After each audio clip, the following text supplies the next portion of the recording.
Bismillahirrahmanirrahim. Assalamualaikum warahmatullahi wabarakatuh. Alhamdulillahi rabbil alamin. Wassalatu wassalamu ala al-mabuthi rahmatan lil alamin. Nabiyyina Muhammad wa ala alihi wa sahbihi wa tabi'ihim bi ihsanin ila yaumiddin, amma ba'd.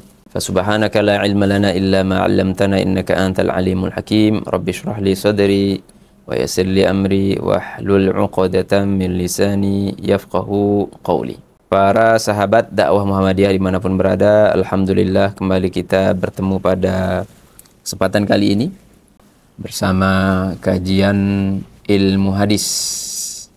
Pada pertemuan sebelumnya kita telah membahas tentang al-hadits sahih. Apa itu hadis sahih? Pembagiannya, ya, ada sahih li dzatihi, ada sahih li ghairihi. Dengan misal masing-masing dari pembagian tersebut, tentunya hukumnya, ya, tentunya hukumnya. Pada hari ini kita akan membahas tentang hadis hasan. Kita akan mengenal definisi hadis hasan, pembagian hadis hasan, kemudian misal dari masing-masing pembagian tersebut, kemudian hukum mengamalkan hadis hasan. Baik, apa itu hadis hasan? Hasan itu secara bahasa kan artinya bagus, ya, indah, hasanun.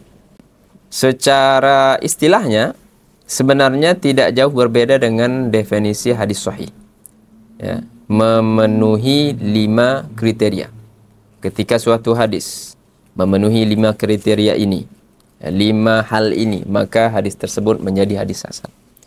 Sanadnya bersambung, muttasil, periwayatnya semuanya adil, tidak fasik, tidak berbohong, tidak muttaham bil kadzib, tidak dituduh berdusta, tidak juga pelaku bid'ah, tidak majhul, identitasnya jelas.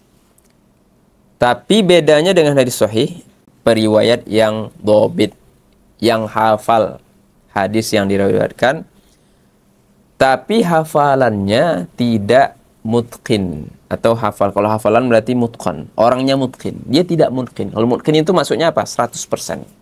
Ya, umpama kalau dinilai itu enggak A, nilainya B, hafalannya B, ya kan? Tidak mumtaz dia. Adapun syarat yang lain sama dengan sahih, ya, tidak ada syudzuz, tidak menyelisihi periwayat-periwayat sahih yang lain, para thiqat yang lain, ya, periwayat yang memang kuat selain dia atau beberapa orang periwayat kuat, dan tidak ada illah, tidak ada cacat yang tersembunyi. Jadi perbedaan sahih dengan hasan adalah terletak pada hafalan. Kalau sahih hafalannya mutqan, kalau hasan hafalannya tidak mutqan. Mutqan itu 100%, ya. A, tidak A, tapi B. Ya, kurang lebih seperti itu. Pembagiannya ada hasan li dzatihi. Itu yang baru saya sebutkan ini adalah definisi dari hadis hasan li dzatihi. Hasan li dzatihi itu memang sendirinya pada dasarnya sanad suatu hadis ini sudah hasan. Ya, umpama anak bayi lahir memang bawaannya udah seperti itu sifatnya. Tidak ada pengaruh dari luar. Nah, itu yang pertama, hasan li dzatihi. Ada hasan li ghairihi. Hasan li ghairihi karena terpengaruh. Pada dasarnya hasan li ghairihi ini tadinya hadisnya dhaif. Kenapa? Karena tidak dikenal periwayatnya siapa. Ada di satu hadis sanadnya itu ada rawi yang majhul, tidak dikenal siapa namanya. Atau kalaupun dikenal ada siapa namanya, tidak dikenal kondisinya bagaimana. Bagaimana hafalannya, bagaimana ketakwaannya, bagaimana kesolehannya, tidak diketahui. Ini kan dhaif hadis seperti ini. Kemudian ada dari jalur lain yang menguatkan, sehingga membuat hadis ini naik daripada dhaif.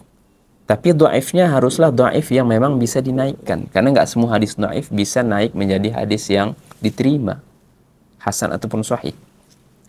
Datang dari jalur lain menguatkan hadis tersebut. Contoh dari hadis hasan li dzatihi, hadis yang diriwayatkan oleh Al-Imam At-Tirmidzi di Jami'-nya. Imam Tirmidzi punya kitab Jami'ut Tirmidzi yang dikenal oleh kebanyakan orang dengan istilah Sunanut Tirmidzi. Tapi ungkapan yang lebih tepat adalah Jami'ut Tirmidzi, sebagaimana beliau namakan sendiri.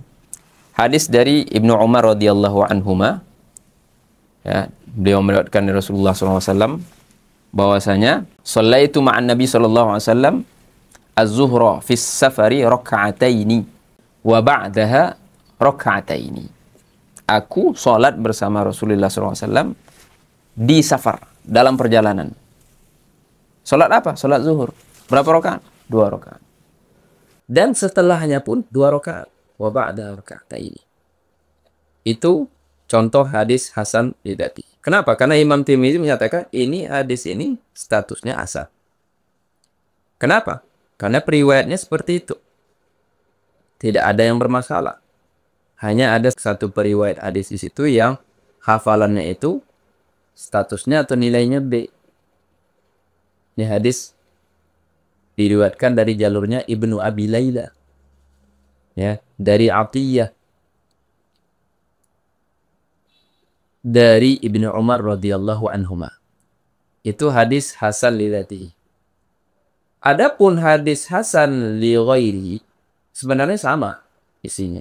Bahwasanya Ibnu Umar sholat bersama Rasulullah SAW di dalam perjalanan, sholatnya sholat zuhur 2 rakaat, berarti kan qasar tuh. Kemudian setelahnya beliau bersama Rasulullah, sebagian sahabat sholat 2 rakaat, berarti jamak kan dengan sholat asar. Tapi sanadnya statusnya berbeda karena diriwayatkan oleh ada 2 periwayat yang sebenarnya bermasalah. Dhaif. Banyak kesalahannya kalau ngeriwayatin hadis. Ulama menyebutkan Imam Ibnu Hajar katsirul khata'. Banyak kesalahan. Ya. Bahkan salah satu dari 2 orang tersebut kan namanya Hajjaj. Ada yang lain yang bernama Atiyah. Atiyah itu bahkan dia Syiah akidahnya. Ya. Selain dia juga banyak kesalahannya. Kan sanad dia dhaif jadi. Hanya saja karena dikuatkan dari jalur lain, jalur Ibnu Abi Layla yang sebelumnya kita sebutkan, sehingga sanad yang dhaif ini naik menjadi hadis hasan. Tapi hasannya karena bantuan.